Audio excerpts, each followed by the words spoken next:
안녕하십니까. 5월 20일 수요일 오후 3시입니다. 오전에는 스튜디오 사정 때문에 방송을 못 내보냈습니다.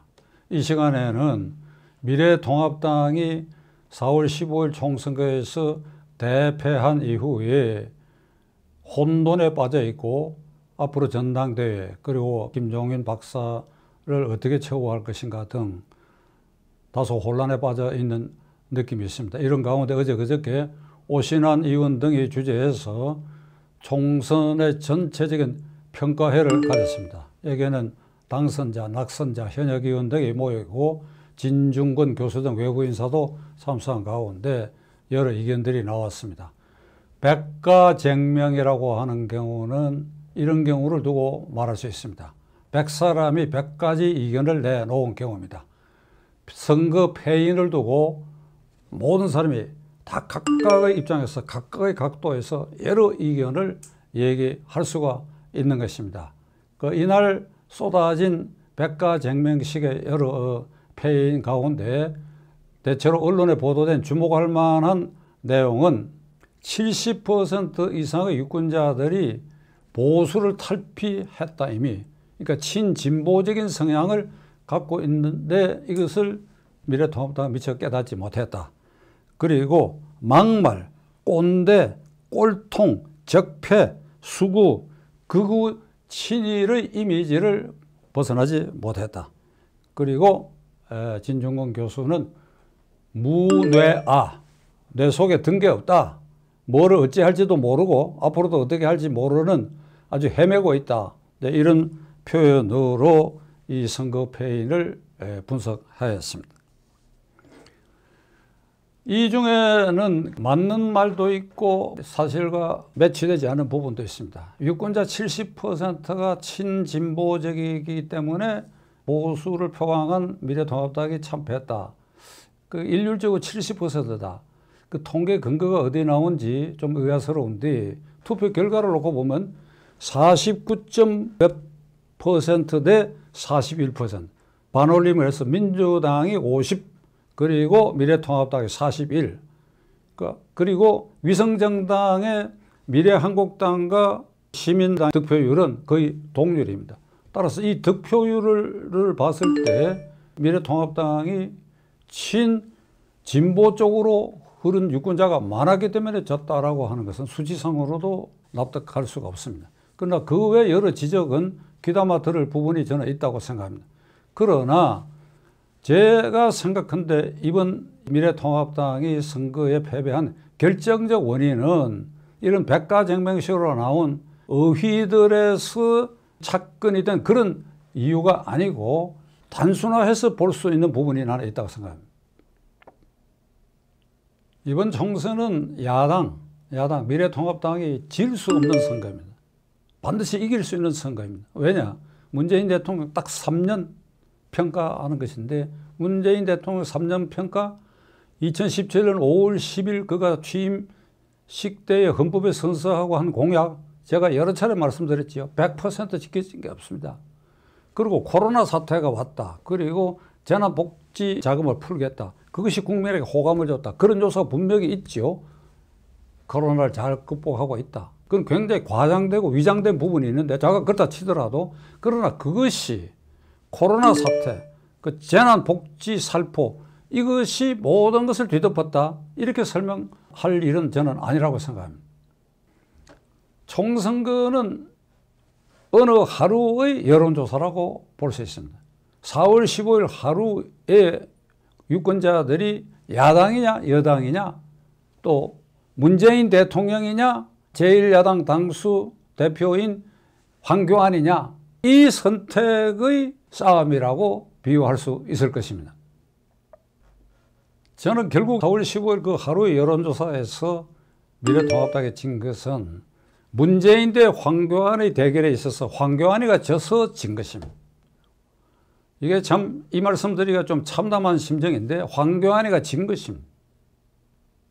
불안정한 이런 시기를 살아가는 국민들 입장에서는 제1야당이 대안 세력으로서 아주 격렬하고 그리고 대안 세력으로서 우뚝 설 수 있는 믿음과 신뢰를 줄 수 있고 그리고 그 위의 당 대표란 이의 지휘력이 통합하고 도전하는 이런 지도력을 보일 때 비로소 그 제1야당을 신뢰할 수 있게 되고, 그 4월 15일 날 그 하루의 여론조사에서 야당 쪽 손을 드는 유권자들이 많아지게 만드는 것은 오로지 제1야당이 어떤 자세로 어떤 대표가 어떤 강한 모습을 보이는가, 여기에 선거 승패의 운명이 걸려 있는데 황교안 대표는 그런 모습을 전혀 보이지 못하고 말았습니다. 작년 3월 이후에 이른바 패스트트랙에 올린 3개의 악법 투쟁에 있어서 완전히 무기력한 모습을 보이고, 10월 3일 광화문 광장에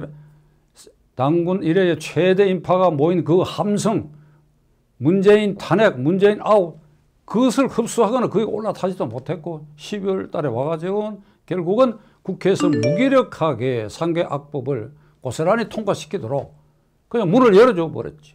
그게 선거 국면에 들어왔습니다. 그리고 황교안 대표의 결정적 실책은 당대표로서 종로 출마에 이 얘기가 나올 무렵에 그때 과감하게 대통령이 거주하고 일을 보고 있는 그 청와대 소재지에서 나는 문재인 대통령하고 맞짱 뜨겠다 하는 이런 기계를 앞장서서 보여야 되는데 계속 뒷공무니를 뺐어. 계속 뒷공무니를 뺐어. 그러는 사이에 황교안 대표 측근들이 여기저기 무슨 용산에 나가면 어떻게 했느냐, 양천에 나가면 어떻게 했느냐, 심지어는 저 경기도 지역까지 넓혀가지고 5-6군데 여론조사를 했다 하는 것이, 거기 소문이라도 안 나야 되는데 소문까지 나와버렸으니까. 그 세상에 급장, 졸장 이래가지고 그 선거를 어떻게 지휘합니까? 그래서 선거 시작 초반부터 제1야당은 신뢰를 잃고 대한 세력으로서 믿음을 잃어버린 그런 모습을 보이기 시작했습니다. 공천 과정도 문제가 많았는데 저는 이렇게 생각합니다. 상당히 물갈이했죠. 40% 이상.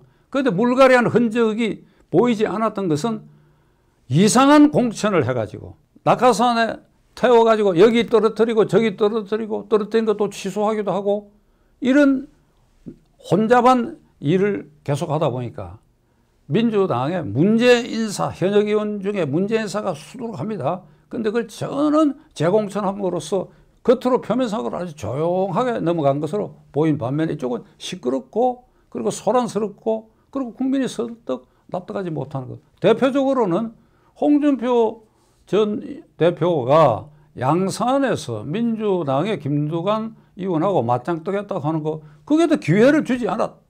어찌 됐습니까? 거기 김두관 의원이 당선됐잖아요. 그거 한 군데만 보더라도 공천을 잘못해가지고 한 자리를 상실한 결과가 왔습니다. 그러니까 이 공천 파동이 선거 내내 문제가 됐다. 민주당에 비해서. 자, 그러면 앞으로 어떻게 해야 되느냐? 패인은 이러한 것입니다. 무엇이 중요하냐? 대표의 위상, 대표의 지도력, 이것이 얼마나 소중하고 중요하다 하는 것을 여러분 이번에 깨달아야 됩니다. 그걸 크게 깨닫고 제가 모두에 말씀드린 백가쟁명식으로 나온 여러 말들, 그걸 전부 최대 공약수적으로 취합해서 정책을 개발하고 그리고 당체제도 정비하는 이 길로 나아가야 될 것입니다. 따라서 김종인 박사를 비대위원장으로 계속 유지하느냐 마느냐 하는 것도 여러분들이 충분히 수기해서 국민이 납득할 수 있도록 해야 될 것이고, 그 전당대회에서 차기 당대표는 황교안 대표의 그 전철을 밟지 않도록 국민을 주목을 받고 국민을 감동시킬 수 있는 대표. 황교안 대표에게 가장 부족했던 것은 뒷걸음질 치면서 앞으로 나아가지 않고 감동을 생산하지 못했던 점이었습니다. 얼마든지 감동을 생산할 수 있는 자료가 충분한데도 그걸 생산하지 못한 점에 있습니다. 야당 대표는 모름지기 감동을 생산할 수 있는 능력과 비전이 있어야 됩니다.